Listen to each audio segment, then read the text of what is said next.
महाराष्ट्र राज्यातील प्रत्येक महत्त्वाच्या घडामोडी फक्त आपल्या बेधडक मी मराठी न्यूज चॅनलवर. महाराष्ट्राचा बुलंद आवाज. नंदुरबार एलसीबीची धडक कारवाई. गुजरातला तस्करीसाठी नेली जाणारी 6 लाखांची विदेशी बियर व कार जप्त. नंदुरबार शहरातील उपनगर पोलीस ठाणे हद्दीतील सरस्वती कॉलनी परिसरात मध्य प्रदेशातून विदेशी बियर आणून गुजरात राज्यात विक्रीसाठी नेली जात असल्याची गोपनीय माहिती स्थानिक गुन्हे शाखेचे पोलीस निरीक्षक हेमंत पाटील यांना मिळाली. मिळालेल्या माहितीच्या आधारे पथकाने तात्काळ कारवाई करत संशयित वाहन ताब्यात घेतले.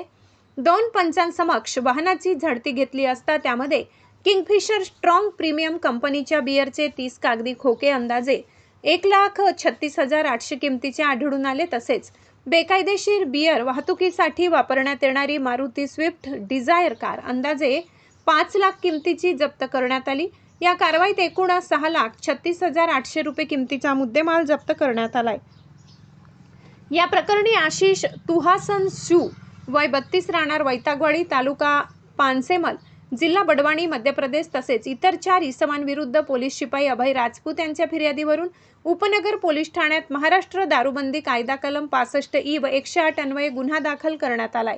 ही कारवाई जिल्हा पोलीस अधीक्षक श्रीमती अश्विनी सानप, अप्पर पोलीस अधीक्षक आशिष कांबळे यांच्या मार्गदर्शनाखाली स्थानिक गुन्हे शाखेचे पोलीस निरीक्षक हेमंत पाटील यांच्या नेतृत्वाखाली पोलीस कॉन्स्टेबल दिनेश चित्ते, मुकेश तावडे, विशाल नागरे, सुनील येलवे, पोलीस शिपाई अभय राजपूत, मनोज महाजन, कल्पेश मोरे आणि विनोद पाटील यांनी यशस्वीरित्या पार पाडली. बेधडक मी मराठी न्यूजसाठी सुमित गिरासे, नंदुरबार.